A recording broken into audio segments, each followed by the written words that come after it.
Pinagbanta na tayo ng Chinang papalubugin at gegerahin ng ating barko pag hindi inalis. Tapos itong DFA sasabihin na sasaktan daw ang kanilang damdamin. Aba parang magjowa lang Sa panibago na naman kasing warning nitong si Mao Ning, muling binalaan ng Philippine Coast Guard. I-withdraw as soon as possible o pagsisisihan to ng Pilipinas. Kung ayaw raw ng Philippine Coast Guard ng malaking gulo, bukas naman daw ang Chinese Foreign Ministry sa dialogo. Basta papalayasin ang sarili nating barko sa ating sariling karagatan. 要求菲方立即撤走非法滞留的船只，立即停止侵权挑衅。中方将继续依法采取坚决有力的措施，维护自身的领土主权和海洋权益，维护南海各方行为宣言的严肃性和有效性。同时，我们也愿意同菲方通过外交渠道保持对话沟通，妥善处理有关问题，管控好海上局势。 Wala raw kasalanan ang China noong huling pagbangga. PCG raw ang walang habas na pinagbabangga ang China Coast Guard. Gumanti lang raw sila. Kita naman sa video kung sino talaga ang tunay na nagsasabi ng totoo. Pag lumubog raw ang barko ng Pilipinas, lahat ng sisi daw ibabaling sa atin.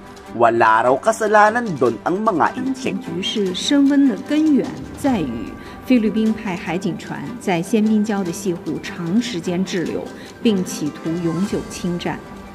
最专业危险的方式故意冲撞中方现场维权的海警船，造成双方船只发生碰撞。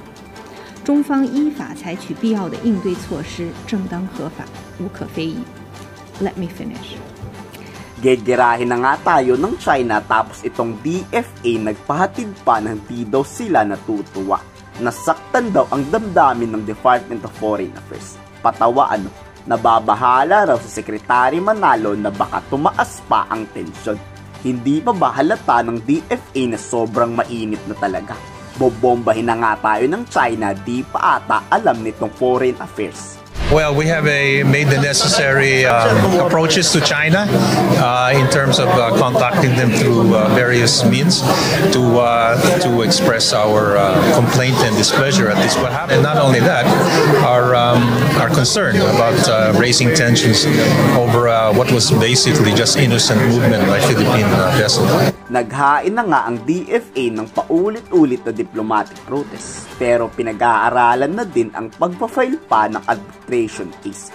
Pero di ba, nauna nang ibinasura ng Chinese Foreign Ministry yung naipanalo ng Pilipinas na kaso noong 2016. Kung ibinasura lang to noon, paniguradong duraduraan lang to ng China ngayon. Well, we're contemplating at the moment possible approaches to this issue.